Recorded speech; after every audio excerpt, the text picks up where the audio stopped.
करते हैं। जैसे इलिस्ट्रेशन नंबर आपकी 9th है। कहते हैं if the capital of A business 1 lakh, liabilities आपको दे रखी है 60,000 की, तो टोटल असेट्स निकालने हैं। टोटल क्या निकालने हैं? असेट्स निकालने हैं। तो कैपिटल दे रखी है 1 लाख की और आउटसाइड लायबिलिटी दे रखी है हमें 60,000 की। ये वो लिख लेते हैं कि कैपिटल में गिवन है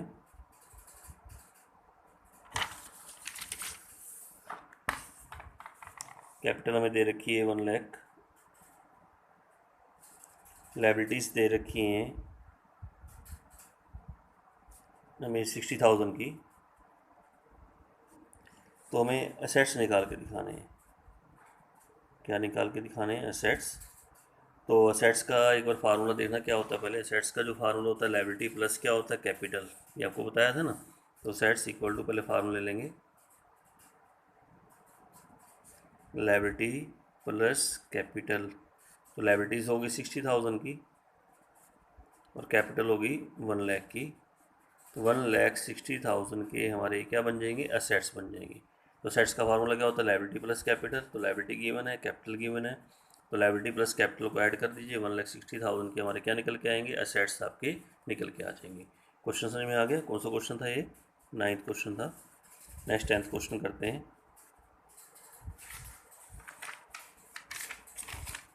10th क्वेश्चन में कह रहा है आपको कि टोटल एसेट्स दे रखे हैं 2 लाख के, कैपिटल दे रखी है 150 की, तो क्रेडिटर निकालने हैं। Creditor means liabilities. Creditor means क्या निकालनी है? लायबिलिटी हमें निकाल के दिखानी है। ठीक है, तो उसी फार्मूले में यूज़ करेंगे हम। फार्मूला जो आपको दिया था उसी फार्मूले पे आ जाते हैं एक बार। फार्मूला क्या होता है एक बार बताना जी एक बार। एसेट्स इक्वल टू क्या होता है? उसी फार्मूले को लिख लीजिए, लायबिलिटी प्लस कैपिटल। यही होता है ना फार्मूला। तो इसमें अब जो हमें गिवन है, एक तो हमें एसेट्स दे रखे हैं, एसेट्स दे रखे हैं 2 लाख के, और कैपिटल हमें गिवन है वो दे रखी है 1,50,000 की। तो हमें निकालने के हैं, क्रेडिटर निकाल के दिखाने हैं। यानी क्रेडिटर मीन्स लायबिलिटीज़, ये कैलकुलेट करनी है आपने कि लायबिलिटीज़ क्या होगी। ठीक है, इसी फार्मूले को यूज़ कर लेते हैं। Assets equal to liability plus capital.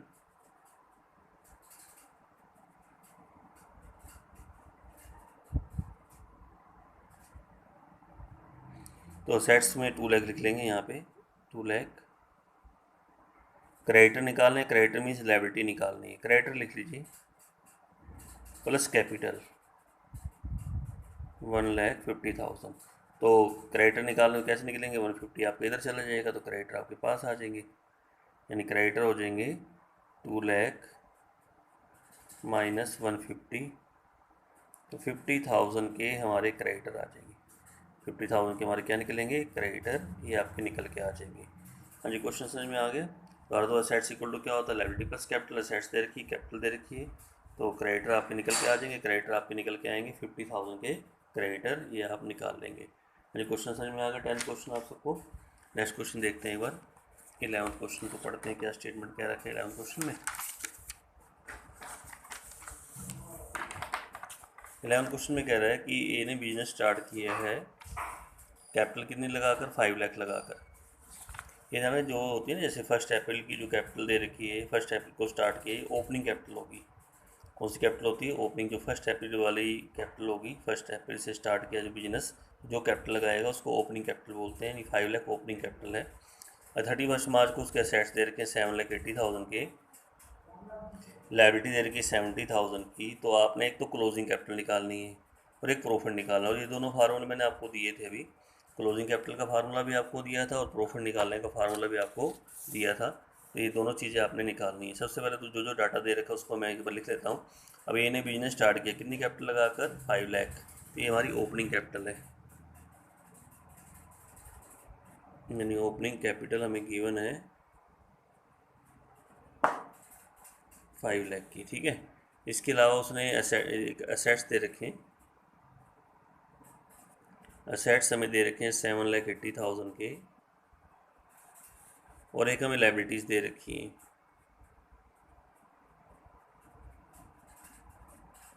तो लायबिलिटीज़ दे रखी हैं हमें 70,000 की।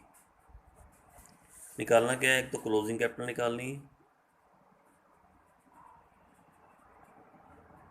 तो ये कैलकुलेट करना है, और एक हमें प्रॉफिट निकालना है। दो चीज़ें निकालनी, क्लोजिंग कैपिटल और प्रॉफिट। तो और डाटा देख लीजिए, आप बेशक पढ़ भी लीजिए। इन्हें बिजनेस स्टार्ट किया कितनी कैपिटल लगाकर, 5 लाख।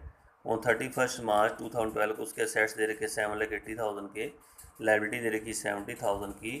क्लोजिंग कैपिटल और प्रॉफिट ये दोनों आपने निकाल के दिखाने हैं, ठीक है। चलिए पहले तो आप देखेंगे कि क्लोजिंग कैपिटल का फार्मूला मैंने आपको क्या दिया था। तो क्लोजिंग कैपिटल का फार्मूला था एक हमारे पास, assets minus liability. Assets minus liability, तो एक बार लिख लें इस फार्मूले को। तो क्लोजिंग कैपिटल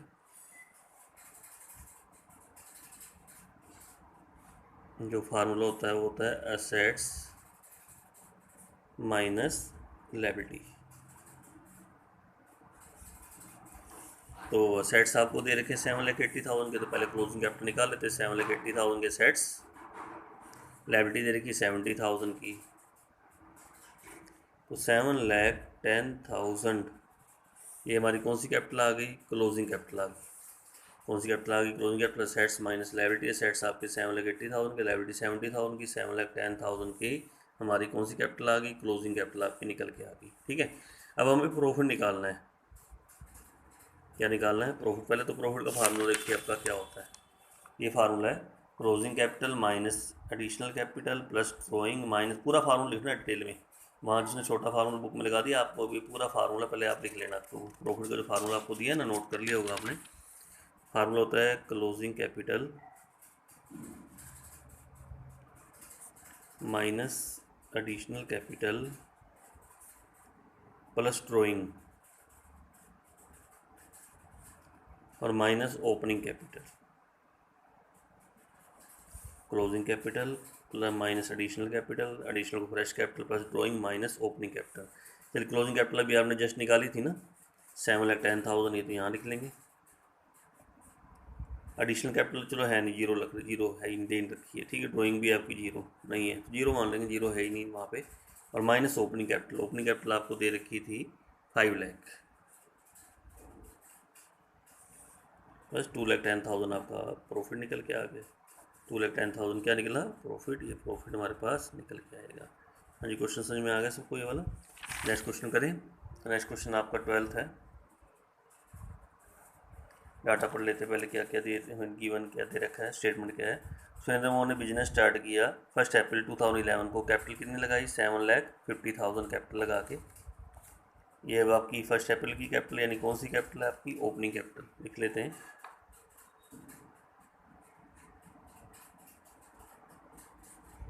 ओपनिंग कैपिटल दे रखी है 7,50,000, क्लियर हो गया।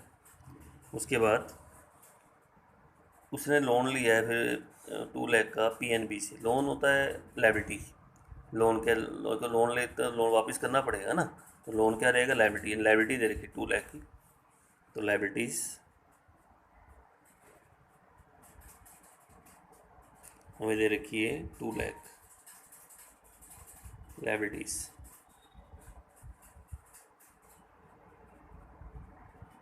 उसके बाद नेक्स्ट आगे क्या रखे कि 31 मार्च 2012 को उसके असेट्स कितने के थे, 15 लाख। ये असेट्स दे रखे हैं, असेट्स भी आपके पास आ गए। ये असेट्स हमें दे रखे हैं 15 लाख। ओपनिंग कैपिटल है, लाइबिलिटीज़ है, असेट्स हैं। नेक्स्ट पॉइंट, तो एक तो क्लोजिंग कैपिटल निकालनी है 31 मार्च की, यानी एंड वाली कैपिटल, और एक प्रॉफिट निकालना है। फर्स्ट केस में तो ये है, बस इसमें फर्स्ट केस पहले कर लेते हैं एक बार, ये 12th का ये पार्ट होगा। एक तो ओपनिंग कैपिटल है, लाइबिलिटीज़ है, असेट्स हैं, 3 चीज़ें हैं। एक तो हमें निकालनी है इसमें से क्लोजिंग कैपिटल, और एक हमें निकालना है प्रॉफिट कितना हुआ, 2 चीज़ें निकालनी है। चलिए बताना, क्लोजिंग कैपिटल का फार्मूला भी आपको बताया था कि जो क्लोजिंग कैपिटल निकालने का जो फार्मूला होता है वो होता है असेट्स माइनस लायबिलिटी। पहले लिख लेते हैं, क्लोजिंग कैपिटल ये होता है फार्मूला असेट्स माइनस लायबिलिटीज़, ठीक है। तो असेट्स हमें इसमें गिवन है, असेट्स दे रखे हैं आपको 15 लाख के, तो असेट्स दे रखे हैं। तो सेट्स 15 लाख। पहले मैं कौन सी कैपिटल निकाल रहा हूँ, क्लोजिंग कैपिटल निकाल रहा हूँ। 15 लाख के सेट्स हैं और लाइबिलिटीज़ हमें दे रखी हैं इसमें 2 लाख की, तो 2 लाख की लाइबिलिटीज़ हो गई। तो 13 लाख ये हमारी कौन सी कैपिटल आ गई, क्लोजिंग कैपिटल आपने निकाल ली। ठीक है, प्रॉफिट निकालना है। बताओ जी, प्रॉफिट का फार्मूला क्या होता है, लर्न कर लिया ना आपने। फार्मूला होता है closing capital minus additional capital plus drawing minus opening capital. चलिए, क्लोजिंग कैपिटल आपकी 13 लाख आ गई, इसको 13 लाख लेंगे यहाँ। कौन सी कैपिटल है, क्लोजिंग। एडिशनल कैपिटल कोई है नहीं, ज़ीरो। ड्राइंग कोई है नहीं, ज़ीरो। ओपनिंग कैपिटल जो बिजनेस स्टार्ट हुआ था 7,50,000, 7,15,000। अब इसमें से इसको लेस करेंगे तो 5,50,000 हमारे पास प्रॉफिट निकल के आ जाएगा। क्या निकल के आएगा, प्रॉफिट। तो ये फर्स्ट पार्ट हो गया। सेकंड पार्ट में कह रहा है, बी पार्ट जो इसका है, यदि इसी इलिस्ट्रेशन में जो आपने ऊपर की है, यानी कि 12th का ये पार्ट किया है, यदि प्रोप्राइटर एडिशनल कैपिटल लगा देता 1,25,000 और ड्राइंग 40,000 पर्सनल पर्पस बोलते हैं ड्राइंग। पर्सनल पर्पस क्या रहता है, ड्राइंग के लिए 40,000 निकाल लेता, तो उसका प्रॉफिट क्या होता, उसका प्रॉफिट। अब इसने दो चीज़ें और एक्स्ट्रा कर दी थी कि बाकी चीज़ें वही रहेंगी, तीनों चीज़ें, यानी आपकी ओपनिंग कैपिटल भी वही, लायबिलिटी भी वही, एसेट्स भी वही, तीन चीज़ें तो वो आपकी हैं ही है क्वेश्चन में। और इसके अलावा इसके अंदर उसने और क्या कर दिया, देखो मैं दोबारा लिख लेता हूँ एक बार। इसमें जो हमें दे रखा था ओपनिंग कैपिटल, तो हमें दे रखी थी 7,50,000। दोबारा लेते हैं, सोचो ये 12 नया क्वेश्चन है, 12th का भी। तो ओपनिंग कैपिटल 7,50,000, उसके बाद लाइबिलिटीज़ हमें दे रखी थी 2 लाख की,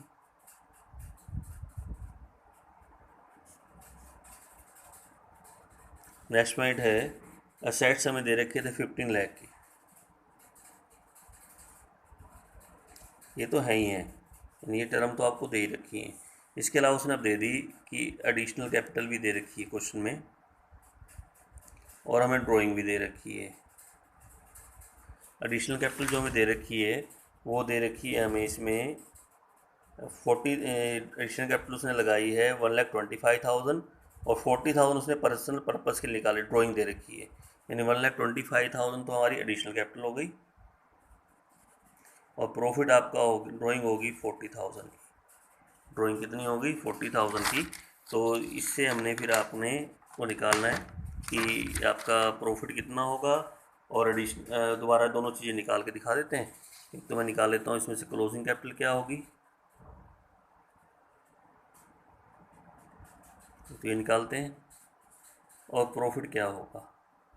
ठीक है, चलिए अब आप फार्मूला चलते हैं। पहले कैपिटल का, क्लोजिंग कैपिटल का फार्मूला तो वही बनेगा जो बताया था ऊपर, असेट्स माइनस लायबिलिटी। तो पहले क्लोजिंग कैपिटल निकालेंगे,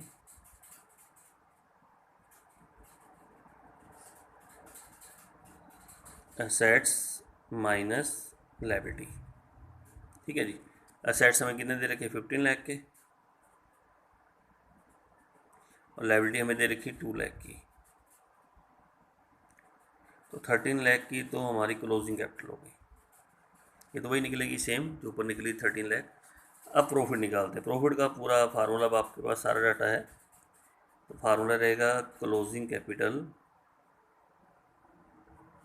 प्लस क्या करते हैं हम, minus additional capital plus drawing और माइनस ओपनिंग कैपिटल। चलिए, क्लोजिंग कैपिटल अभी जस्ट निकाली 13 लाख आपने, 13 लाख यहाँ आ जाएगा। एडिशनल कैपिटल इस बार आपको दे रखी है 1,25,000 एडिशनल कैपिटल। ड्राइंग हमें गिवन है इस बार, ड्राइंग 40,000 और minus opening capital, opening capital हमें दे रखी 7,50,000। तो बस अब यहाँ से निकाल दीजिए। ठीक है, तो जब हम निकालेंगे इसमें से तो ये हमारा बन जाएगा 13,40,000। पहले प्लस वाले ऐड में ऐड कर लेना, 13,40,000 हो गया, माइनस करेंगे 1,25,000, माइनस करेंगे 7,50,000, ये प्रॉफिट आ जाएगा 4,65,000 का प्रॉफिट आपका निकल के आ जाएगा। 4 लाख कितना आएगा 65,000। ये क्वेश्चन आपका हो गया। जी समझ में आ गया। लोन का जो लोन लेते हैं, लोन का मतलब लाइबिलिटी से है, लोन का मतलब क्या रहेगा, लाइबिलिटी से, ध्यान में रखना, ठीक है। तो आज ये क्वेश्चन यहाँ तक करेंगे हम, तो ये मैं आपको भेज दूंगा जो जो क्वेश्चन आपने करने, फार्मूले बस आप दो अच्छी तरह जल्दी में कर लेना। तो फार्मूले मैंने आपको दिए ना, ये नोट भी कर लेना कॉपी में। असेट्स इक्वल टू क्या होता है, लाइबिलिटी प्लस कैपिटल, और कैपिटल का फार्मूला क्या बन गया, असेट्स माइनस लाइबिलिटी। या दूसरा फार्मूला प्रॉफिट निकालने का, closing capital minus additional capital या फ्रेश कैपिटल प्लस ड्रॉइंग, और माइनस क्या करते हैं, ओपनिंग कैपिटल करते हैं, ठीक है। तो दो प्रिंसिपल एक बार कर लेते हैं। एक तो जो आपका प्रिंसिपल आज करा रहा हूँ वो है रिवेन्यू रिकॉग्निशन कंसेप्ट बोलते हैं, रिवेन्यू रिकग्निशन कंसेप्ट बोलते हैं इसको हम, ठीक है। रिकॉग्निशन कंसेप्ट की मीनिंग क्या रहेगा, देखिए रिवेन्यू का मीनिंग तो आपको आता है। रिवेन्यू होता है कि जो भी पीछे बताया था आपको, regular income from any source, उसको हम क्या बोलते हैं, रिवेन्यू बोलते हैं। रिवेन्यू में हम लेते हैं, एक तो सेल ऑफ गुड्स लेते हैं, गुड्स भी इसके अंदर आएगा, और कोई सर्विसेज वगैरह उसकी सेल वगैरह भी, वो भी आपका रिवेन्यू माना जाता है। क्या माना जाता है, रिवेन्यू। लेकिन रिवेन्यू आइडेंटिफिकेशन कैसे करनी है, कि रिवेन्यू आइडेंटिफाई हो गया, रिकॉग्निशन हो गया, रिकॉग्निशन कंसेप्ट कैसे करेंगे। तो रिवेन्यू कब माना जाएगा, कब कंसेप्ट को डिटरमाइन करेंगे, रिवेन्यू कब रिकॉग्निशन करेंगे, उस टाइम के ऊपर जब रिवेन्यू को आपने रियलाइज कब मानना है, जब आपने गुड्स की ओनरशिप ट्रांसफ़र कर दी परचेज़र को, जब आपने ownership of the goods transfer to the purchaser, तो आपका रिवेन्यू रिकॉग्निशन कंसेप्ट बनेगा, रिवेन्यू डिटरमाइन हो जाएगा, रिवेन्यू आप उसको पता लगा सकते हो रिवेन्यू बना कब। एक दोबारा बताता हूँ कि रिवेन्यू मीन्स होता है regular income from any source. इसमें आपको बताया था मैंने, सेल ऑफ गुड्स और सर्विसेज भी इसके अंदर इंक्लूड रहेंगी। लेकिन रिवेन्यू होगा कब, यानी कब आप मानेंगे कि रिवेन्यू हो गया, यानी उसको आइडेंटिफिकेशन कैसे करेंगे कि रिवेन्यू उसका बन गया। तो रिवेन्यू होता है टाइम बेसिस के ऊपर। रिवेन्यू तब माना जाता है जब हम गुड्स की ओनरशिप को हम ट्रांसफ़र कर देते हैं परचेज़र के पास, किसके पास, कि when the ownership of the goods transfer to the purchaser, और वो हमें पैसे देने के लिए रिस्पॉन्सिबल हो जाता है कि हाँ उसने पैसे देने हैं हमें, तो उस समय रिवेन्यू माना जाएगा। अब मैं कोई एग्जांपल देता हूँ आपको, एग्जांपल से सही समझ में आएगा। देखो मान लीजिए 1 जनवरी है, 1 जनवरी को आपको माल का ऑर्डर मिला, फ़ोन आया आपके पास कि मैं इतना गुड्स आपसे बनवाना चाहता हूँ, आप मेरा गुड्स तैयार कर दीजिए। 1 जनवरी को हमारे पास ऑर्डर आया, हमने गुड्स तैयार कर दिया, हम सप्लायर थे, ठीक। तो हमने 20 जनवरी को उसको गुड्स सप्लाई कर दिया, ठीक है। यानी जिसने हमसे मांगा था उसको गुड्स हमने परचेज़र को सप्लाई कर दिया, ठीक है। हम सेलर हैं, बेचने वाले हैं, परचेज़र खरीदने वाला होता है। तो और 1 अप्रैल को उसने हमें कैश दिया, 1 अप्रैल को उसने हमें क्या दिया, कैश दिया उसका। तो इसमें अब रिवेन्यू कौन सा होगा, 1 जनवरी को रिवेन्यू माना जाएगा, 20 जनवरी को रिवेन्यू माना जाएगा, या 1 अप्रैल को माना जाएगा। देखिए इसमें जो रिवेन्यू माना जाएगा 20 जनवरी को माना जाएगा, क्योंकि इसमें आपने ओनरशिप जो है ना गुड्स की किसको दे दी, परचेज़र को दे दी, किसको दे दी, परचेज़र को दे दी। तो इसमें जो कैश को नहीं मानेंगे, कैश कब आ रहा है, हम कब मानेंगे, जब आपने गुड्स को उसके हैंड ओवर कर दिया, उसको सप्लाई कर दिया, तो ये रिवेन्यू माना जाएगा। यहाँ पे रिवेन्यू बनेगा, 20 जनवरी को हम रिवेन्यू मानेंगे, ठीक है। क्लियर हो गया पॉइंट ये वाला। और जो बाकी इनकी में इसमें आती हैं, जैसे रेंट रिसीव्ड है, इंटरेस्ट रिसीव्ड है, कमीशन रिसीव्ड, ये भी तो रिवेन्यू में आते हैं ना, ये भी टाइम बेसिस के ऊपर है। तो जैसे मान लो रेंट, कोई मार्च का रेंट था, मार्च 2015 का, मान लो रेंट हमें अप्रैल में मिल रहा है, तो हम कौन से मंथ का रिवेन्यू मानेंगे, मार्च का मानेंगे या अप्रैल का मानेंगे। तो हम इसको ना मार्च का मानते हैं, क्योंकि ये फाइनेंशियल ईयर का एंड है, 31 मार्च को एंड हो रहा था, 31 मार्च को मार्च आपका रेंट ड्यू हो गया था। वो बात अलग, मिला कब है, अप्रैल को मिला, लेकिन हम अप्रैल का रिवेन्यू नहीं मान सकते, कब का मानेंगे, मार्च का मानेंगे। यानी मार्च वाली इनकम में हम इसको ऐड करेंगे, मार्च का ये रेवेन्यू बना जाएगा। ये ध्यान रखना, ऐसे सारे पॉइंट जितने भी है ना, इंटरेस्ट रिसीव्ड है, कमीशन रिसीव्ड है, टाइम बेसिस पे है, यानी पर्टिकुलर जिस मंथ का है उसी मंथ का ही रेवेन्यू माना जाता है, चाहे मिला हो हमें नेक्स्ट मंथ हो। जैसे ये तो ईयर ही बदल गया ना, मार्च के बाद अप्रैल में मिला है, तो फाइनेंशियल एंड कब है, मार्च में, तो मार्च का ही रेवेन्यू माना जाएगा, ये ध्यान रखना, ठीक है। तो ये था रेवेन्यू रिकग्निशन कंसेप्ट था। Revenue means income, regular income from any source, इसमें sale of goods and services भी आती हैं, आपको पता है। इसके अलावा commission received, interest received, rent received भी आता है। तो क्वेश्चन ये नहीं उठता कि रिवेन्यू का मीनिंग है, क्वेश्चन ये उठता है कि रिवेन्यू कब माना जाएगा, कि कब हम मानेंगे कि रिवेन्यू हो गया, रिवेन्यू को रिकॉग्निशन कैसे करेंगे। ठीक है, तो ये होता है टाइम बेसिस के ऊपर। कौन सा बेसिस? टाइम। और रिवेन्यू कब माना जाएगा? जब आप ओनरशिप गुड्स की ट्रांसफ़र कर देते हैं किसके पास? परचेज़र के पास। When the ownership of the goods transfer to the purchaser, और वो हमें लीगली देने के लिए रिस्पॉन्सिबल हो जाता है कि उसने पैसे हमें देने हैं। ठीक है, इसमें जैसे मैंने एग्जांपल दिया, 1 जनवरी को ऑर्डर आया गुड्स का, 20 जनवरी को आपने गुड्स सप्लाई कर दिया, और 1 अप्रैल को हमारे पास कैश आ रहा है, तो कौन सा माना जाएगा? 20 जनवरी वाला माना जाएगा, क्योंकि इस दिन आपने गुड्स को उसको सप्लाई कर दिया और वो रिस्पॉन्सिबल हो गया कि उसने हमें पैसे देने हैं। तो यहाँ रिवेन्यू इस डेट को माना जाएगा। ठीक है, ये कोई बात वो नहीं रखती कि कब कैश देगा वो, ये बात होने की कि हमने सप्लाई उसके हैंड ओवर कब करा, गुड्स को कब भेजा उसके पास। ठीक है, तो बाकी इंटरेस्ट रिसीव, कमीशन रिसीव्ड भी टाइम बेसिस पे ही हैं।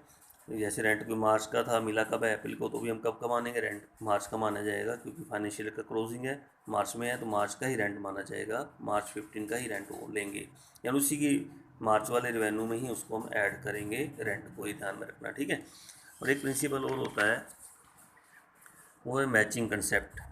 बहुत इंपॉर्टेंट कंसेप्ट है, वेरी वेरी इंपॉर्टेंट, मैचिंग। देखिए, अगर आपको सही प्रॉफिट निकालना है, करेक्ट नेट प्रॉफिट चाहते हो कि हमारा प्रॉफिट करेक्ट आए, तो इस कंसेप्ट के ऊपर चलना पड़ेगा। कौन से कंसेप्ट के ऊपर? मैचिंग कंसेप्ट के ऊपर। बहुत इंपॉर्टेंट कंसेप्ट है। एक ज़्यादा फार्मूला होता है कि आपका इनकम निकालने का या प्रॉफिट निकालने का, कि टोटल रिवेन्यू में से टोटल एक्सपेंसेस को लेस कर दीजिए। टोटल रिवेन्यू माइनस टोटल क्या होता है? एक्सपेंसेस।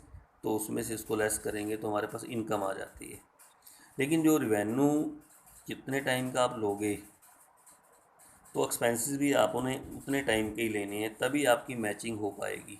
मान लीजिए आपने रिवेन्यू लिया है 12 मंथ का, 12 मंथ का ही होता है मोस्टली। जैसे आपका ईयर सेशन स्टार्ट होता है ना, 1 अप्रैल से अकाउंटिंग ईयर होता है, 1 अप्रैल से लेकर 31 मार्च तक, तो वहीं का आपका रिवेन्यू होता है। और एक्सपेंसेस भी फिर हमें उसी 12 मंथ के अकॉर्डिंग लेने हैं। मतलब यहाँ तो ना तो ये कम हो सकते, ना ज़्यादा हो सकते, ना ये कम हो सकते, ना ज़्यादा। जैसे ये 12 मंथ का लोगे, मान लो 1 अप्रैल से लेकर 31 मार्च तक है, तो अगर ये 12 मंथ का ये लेते हो इस पर्टिकुलर पीरियड का, तो उसी 12 मंथ के आपने एक्सपेंडिचर लेने हैं, एक्सपेंसेस लेने हैं, तभी आपकी मैचिंग हो पाएगी, नहीं तो मैचिंग नहीं हो सकती। तो सही हमारा प्रॉफिट निकलेगा जब आप सही टोटल रिवेन्यू भी उस टाइम का लोगे और टोटल एक्सपेंसेस भी उसी टाइम के लोगे। वो भी 12 मंथ के हैं, तो वो भी कितने मंथ के? 12 मंथ के होने चाहिए, ये ध्यान में रखना। तो जैसे आपका रिवेन्यू 12 मंथ का होगा, वैसे ही एक्सपेंसेस भी कितने मंथ के होंगे? 12 मंथ के होंगे, तभी आप मैचिंग कर पाओगे, तभी आप सही प्रॉफिट निकाल पाओगे, अगर करेक्ट प्रॉफिट आप निकालना चाहते हो। चलिए मैं एग्जांपल देता हूँ। मान लीजिए आपका रिवेन्यू है वो 12 मंथ का है, और जो एक्सपेंसेस हैं, जो आपने एक्सपेंसेस लिए हैं, ठीक है, वो आपके 11 मंथ के हैं। और मैं कहता हूँ आप प्रॉफिट निकाल के बताओ कि प्रॉफिट कितना बनेगा। ये प्रॉफिट आपका सही नहीं निकलेगा, क्योंकि रिवेन्यू तो आप कितने मंथ का ले रहे हो? 12 मंथ का ले रहे हो। एक्सपेंसेस आप कितने मंथ के ले रहे हो? 11 मंथ के ले रहे हो। तो ये आपका प्रॉफिट सही नहीं निकलेगा। इसके अंदर आपको क्या करना है? 1 मंथ के एक्सपेंसेस और ऐड करने हैं, जो ड्यू हो गए थे, लेकिन हमने पे नहीं किए, ड्यू तो हो गए थे। तो ये 12 मंथ के बनाने पड़ेंगे आपको। और जो एक्सपेंसेस ऐड होते हैं ना एक्सपेंसेस के अंदर, उसको बोलते हैं आउटस्टैंडिंग एक्सपेंसेस। कौन से एक्सपेंसेस होते हैं? आउटस्टैंडिंग एक्सपेंसेस, यानी expenses due but not paid. तभी आपके 11 मंथ का है, जबकि करना कितने मंथ का है? 12 मंथ का लेना पड़ेगा पूरा, क्योंकि हमें प्रॉफिट निकालना है। ये 12 मंथ का, तो ये भी 12 मंथ का चाहिए। इसको बोलते हैं आउटस्टैंडिंग एक्सपेंसेस। तो आउटस्टैंडिंग एक्सपेंसेस को ऐड करना है, ठीक है, रिलेटेड एक्सपेंसेस में। इसमें ऐड करोगे रिलेटेड एक्सपेंसेस में। अच्छा, ये भी नहीं हो सकता, मान लो ये आपका 12 मंथ का हो, क्या चाहिए? 12 मंथ का रिवेन्यू, और एक्सपेंसेस आपके मान लो 13 मंथ के हो जाए, ये भी नहीं हो पाएगा। अब मुझे बताओ, यह 12 मंथ का, तो ये 12 मंथ का कैसे करूँगा? तो इसमें से माइनस करना पड़ेगा ना 1 मंथ के एक्सपेंसेस, तभी तो आप किस पे जाओगे? 12 मंथ के ऊपर जाओगे। अब इस एक्सपेंसेस को बोलते हैं प्रीपेड एक्सपेंसेस, यानी ऐसे एक्सपेंसेस जो हमने एडवांस में दे दिए, नेक्स्ट मंथ के भी दे दिए, तो उसको लेस करके ही आप इस 12 मंथ के ऊपर आ जाओगे फिर आप। ठीक है, तो इसको आपने लेस करना है, लेस इन रिलेटेड, जिससे रिलेटेड होंगे उस एक्सपेंसेस में से लेस कर देना। तो आउटस्टैंडिंग एक्सपेंसेस आपके ऐड होंगे, प्रीपेड एक्सपेंसेस आपके लेस होंगे ताकि ये 12 मंथ का हो जाए, ये भी आपका 12 मंथ का हो जाए। अब 11 मंथ का तो भी ठीक नहीं रहेगा, 1 मंथ का करके 12 मंथ के बराबर लेके आओ। अच्छा 13 मंथ का तो भी ठीक नहीं रहेगा, 1 मंथ का लेस करके 12 मंथ के इक्वल लेके आओ। ऐसे रिवेन्यू में भी होता है। मान लो रिवेन्यू आपका 11 मंथ का है और एक्सपेंसेस आपके हो गए 12 मंथ के हो गए। अब ये भी नहीं बात बनती ना, अब ये भी 12 मंथ का करना पड़ेगा, तो इसके अंदर फिर ऐड करना पड़ेगा, इन 1 मंथ का रिवेन्यू ऐड करना पड़ेगा ना, तभी तो कितने मंथ का होगा, 12 मंथ का होगा। इसको बोलते हैं हम एक्यूड इनकम। क्या बोलते हैं हम? Accrued income. ऐसी इनकम जो अर्न कर ली लेकिन अब तक हमें रिसीव नहीं हुई। आपके लिए तो जैसे आउटस्टैंडिंग एक्सपेंसेस हो गए, लेकिन जो ओनर के लिए, दूसरे की पार्टी के लिए तो इनकम होगी ना, तो एक्यूड इनकम बोलते हैं। कौन सी इनकम होती है? Accrued income. कि ऐसी इनकम जो अर्न तो हो गई लेकिन अब तक हमें रिसीव नहीं हुई। ठीक है, तो 11 मंथ का तो 12 मंथ की करने के लिए अब ये 12 ये 12, अब आप मैचिंग हो गई अब आपकी। ठीक है, यानी आपका सही प्रॉफिट निकलेगा। और ये भी नहीं हो सकता मान लो रिवेन्यू आपका 13 मंथ का हो जाए और एक्सपेंसेस आपके 12 मंथ के हो जाएं, अब ये भी मैचिंग नहीं होती है ना। तो ये भी 12 मंथ का करना, अब इसमें लेस करना पड़ेगा 1 मंथ का, तभी तो 12 मंथ के ऊपर आ जाएंगे ना। अब इसको बोलते हैं income received in advance. Income received in advance, कि इनकम हमें एडवांस में मिल गई। किस में मिल गई? एडवांस में, इसलिए इसको लेस करके हम इसको किस पे लेके आएंगे? 12 मंथ पे लेके आ जाएंगे। तो ये आपका कुछ बातें इसमें लर्न करनी है। जैसे आउटस्टैंडिंग एक्सपेंसेस को ऐड करते हैं रिलेटेड एक्सपेंसेस में, प्रीपेड एक्सपेंसेस को लेस करते हैं रिलेटेड एक्सपेंसेस में से। इसलिए लेस करते हैं ताकि रेवेन्यू और एक्सपेंडिचर दोनों की मैचिंग हो जाए, तभी तो सही प्रॉफिट आपका निकलेगा। ऐसे एक्यूड इनकम को ऐड करना है रिलेटेड रेवेन्यू में, इनकम रिसीव्ड एडवांस को लेस करना है रिलेटेड रेवेन्यू में। ठीक है, ताकि आपका 12 मंथ का कंप्लीट हो जाए, तो तभी मैचिंग हो पाएगी, नहीं तो मैचिंग नहीं हो सकती। तो बस आपने ये कहना है कि बहुत इंपॉर्टेंट प्रिंसिपल है ये। अगर हम करेक्ट नेट प्रॉफिट निकालना चाहते हैं तो रिवेन्यू के साथ एक्सपेंडिचर को हमें मैच करना पड़ेगा। यानी जितने टाइम का आप रिवेन्यू लोगे उतने टाइम के आपको एक्सपेंडिचर लेने हैं। पहले रिवेन्यू रिकॉग्नाइजेशन होता है, रिवेन्यू को हम डिसाइड करते हैं, फिर एक्सपेंसेस को डिसाइड करते हैं। तो इतना ध्यान रखना, जितने मंथ का रिवेन्यू उतने मंथ का एक्सपेंडिचर। 12 मंथ का अगर रिवेन्यू होगा तो 12 मंथ के ही क्या लेने हैं? एक्सपेंडिचर लेने हैं, तभी आप मैचिंग कर सकते हो, नहीं तो मैचिंग नहीं कर सकते। ये मैंने एग्जांपल आपको बता दिए, नोट्स में आपके पास भेज दूंगा। ठीक है, तो आज 2 प्रिंसिपल और ये कर लेना, एक तो मैचिंग वाला कर लेना, और एक पीछे कौन सा कराया मैंने आपको? रिवेन्यू रिकग्निशन कंसेप्ट कर लेना। ठीक है, कि क्या होता है, रिवेन्यू कब माना जाएगा? जब हम ओनरशिप गुड्स की ट्रांसफ़र कर देते हैं किसके पास? परचेज़र के पास, और लीगली वो देने के लिए रिस्पॉन्सिबल हो जाता है। जैसे ऑर्डर आया, मैंने आपको सप्लाई किया, कैश मिला, तो कौन सा माना जाएगा? 20 जनवरी को माना जाएगा, कि उस दिन आपने उसको सप्लाई कर दिया था गुड्स, पर उसके हैंड ओवर कर दिया था। ठीक है, तो ये आज यहाँ तक कर लेना, वो क्वेश्चन भी करके देख लेना, बाकी कल करेंगे। ठीक है।